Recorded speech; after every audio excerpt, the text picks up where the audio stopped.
All right, so hello everyone, it's Tasia here. And today we're gonna talk about more about the Upforce. So first, what is Upforce? Upforce is an e-commerce operation management system. So what can we do in Upforce? Actually, we can do a lot of things like binding your store, managing the store, and also do the basic settings. And also we can deal with the orders, managing the products and the inventory as well. So there's a lot of things we can do in Upforce. And today I'm going to talk about more on the basic parts. So here we go. So first, it is about how to set up a store.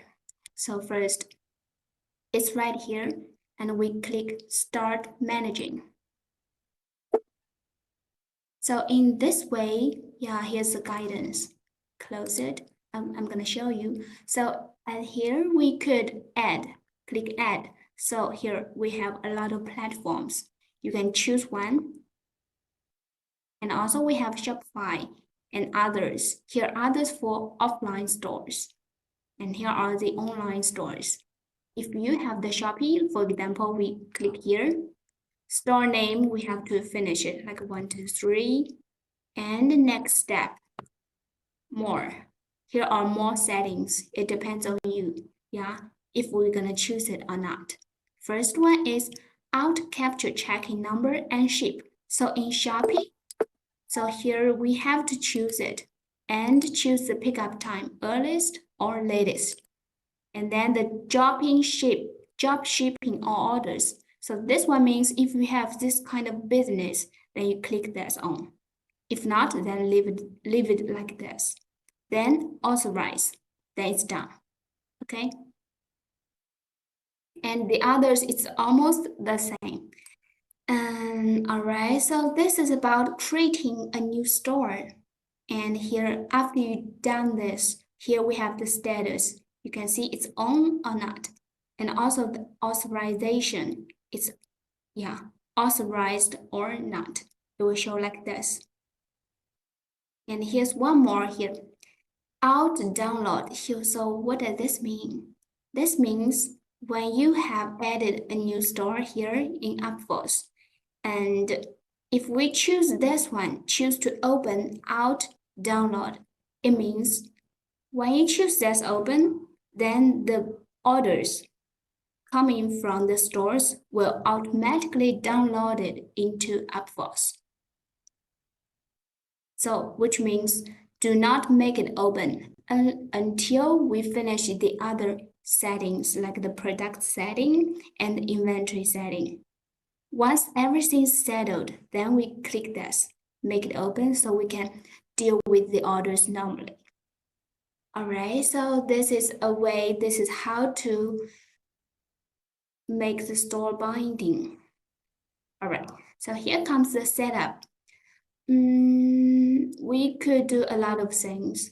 So about the setup, it depends on you guys. For example, here, the warehouse management. If we have one warehouse, then it's okay for us to leave it here because we could click it to see. Because here, actually, we have one warehouse named SWH. Yeah, so this one is a default warehouse. If you do not set up anything here, it's okay because we have a default one. But if you have more than one warehouse, then here we click add. Yeah, finish the informations that's needed, okay? So these are needed, then you confirm. So this is a way to create a new warehouse. And also here is about the matching warehouse. So what does this mean? This one means it is needed when you have more than one warehouse. If you have more than one warehouse, then maybe there are rules like those orders will shipping from warehouse A and the others will shipping from warehouse B. Yeah, when you have such rules, we add rules here. Actually, this part is mainly about tag, you choosing the rule. Yeah. So warehouse name, do it. And text name, so you're gonna choose it. You choose the row that you want. So here comes the question, where to set up the rows? So later I'm gonna tell you about this, okay? Then confirm. All right, so, okay, now second one is about the automation. Automation is a place where we can set up different rows. For example, I said before, warehouse A, warehouse B. Some orders will shipping from warehouse A and some others shipping from warehouse B. So this warehouse part setting also belongs to here. We could click and go. So automation, we could add more. So here text name, just name it, okay? Like warehouse. And here business type. It should be warehouse, right? So here, what about the rows? We can switch to detail rows and to see. Participating stores all the time, category like this. So for example, I'm gonna choosing participating stores. For example, this two. And the others, if you need it, then click. If no, then just make it confirm. So this one, what did I do? I just made two, wait, let's see. Okay, it's reviewed, so we cannot edit this. So I just choose two stores there. That is from the warehouse. So at this time, if I go back to the warehouse information, matching warehouse, let's see, add rows. And here's a text name. So you see, we have one because I just said it, yes? So here, this one, what does this mean? In this automation, I set two stores. So if I choose this, and also I choose a warehouse name, so what does this mean? This means that two stores, maybe it's better to see here. View. So these two stores, the orders coming from these two stores will all shipping from this warehouse. Then confirm, okay? All right, so now let's see more about this. And also here are several kinds of business type. Like a warehouse we used before, also we have to be reviewed, to be printed, promotional business and express business. And if I choose to be reviewed, then it means this kind of tag you're making belongs to reviewed one. So if the orders matching your rules, they will be stayed in the review. Okay, so for example, let's set up a role in review. So what kind of orders you wanted to be reviewed by yourself? Because actually the orders will automatically reviewed if we don't set up any rules.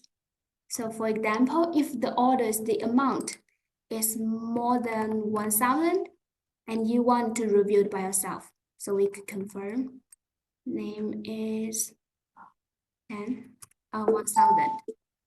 Then we confirm.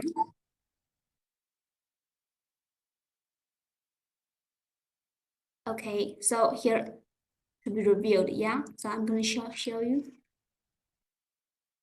And here we can find a reviewed. So here we could choose the tag. Okay, let's see if it's reviewed.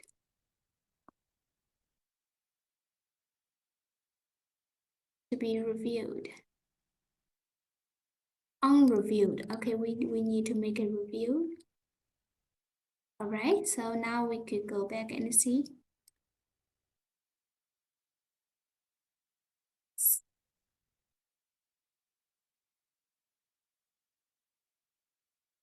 Okay, wait a second. Processing. Okay, so since it's done, it's reviewed, then we could choose it here. Review text, we could choose. Then the orders contains the amount of the orders is more than 1,000 will stay here. So in conclusion, automation is a way we can set up different roles.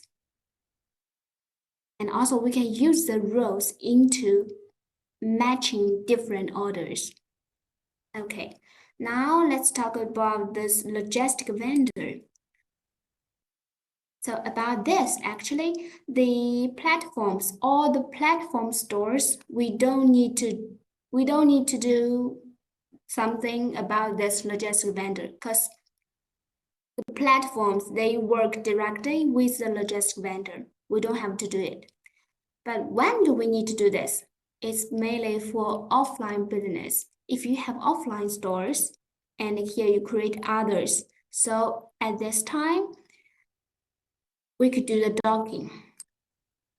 So here, docking with JNT is supported in our system, okay? So like docking platform, if like this, JNT and docking stores you're choosing and here. And also finish this docking information and then confirm. So once we've done this, it means the offline stores contains, which is finished docking, then they will out capture logistic number as the other normal orders coming from the platforms, okay? All right, so, and here matching rows also, it works the same, like the warehouse information. Okay, so here now let's talk about the printing template. So this printing template, we have several types. Here we can see logistic order, delivery order, picking order, and so on. So this belongs to system orders, the system template. So if we're using system template, we could just edit, and I'm going to show you like this, logistic template. We click here. So this is what it looks like, but we could add more. We could choose whatever we want. Okay, for example, we could like add more images and text. And also we have elements. So what can we do? Here we have the order number, platform order number, and COD amount, total weight. We could click and there will be more. So actually here we could choose by ourselves what it shows. We could choose by ourselves. Okay. So this is where to set up this template, the printing template. Okay. All right. Here comes the last one. It's about the user permission. So right here, actually, this account, this account, we could have several sub-accounts. And I would advise you guys to have like one person, one sub-account. This will be much useful because later, if one person did something, and here we could see who did this and add and the time and the name and also the action. So it will be better for one person, one sub-account. Okay, so here I'm going to show you how to do this sub-account, how to set up the user permission. So first we have the role management and account. So here we go, account. Here's the way to add a new account. Finish the information here. But here, pay attention, we have a role. What is it? This one is just the permission. Like this sub-account, what can he do? What can he do? Okay, so before creating the new account, we have to set up the role. Let's see the role management right here. First, we add the code and role, the name, confirm. And after this, here are three types. We have features access, data access, and field access. So for example, if we choose this, it means this role, he has a permission of all the orders, but about the others, he cannot do this. But if we choose the others, then he could support it. What he done is supported. Okay, so now we can see more like orders. Click here. So we have more like review Orders in review. Can he edit? Can he view mobile number? Can he export like this? We can also choose. Yeah, like this. Okay, so this is about the features access. And then here's the data access. Here, mainly choosing the stores and the warehouse. If we don't choose it, then all the stores here, this permission is allowed, you could see. But if we choose some like this one, this two, if we choose this two, it means only these two stores he can see. And the warehouse, if we choose this one, then only this warehouse, the information he could see. Okay. If we don't choose it, it means all the information of the stores and the warehouses he could see. And the field access is about the purchasing price and the cost price can view or edit. Once we've done, then here click save. After saving, then the new account, the row, we can choose it. Yeah, actually we can choose several rows. Okay, so here's the way to make a new account and the permission. All right, so here is about global configuration. So all the settings here, we could make the settings here. Like the printing setting, like this express handover setting, the ship setting, we could do it here. And here we have more, we could see. Okay, now I'm going to talk more about the system setting. System setting, it has two things. First one is about the unique code. Second one is about batch. So if your product contains unique code, then we should click this. If the product contains batch, then we click here. So what is unique code? If you're selling like computers, mobile phones, then usually this one will be opened. And for food, basically food, then we will have this batch number. Okay, save. All right, so actually this is so much about the basic part. And that will be it. Okay, so see you.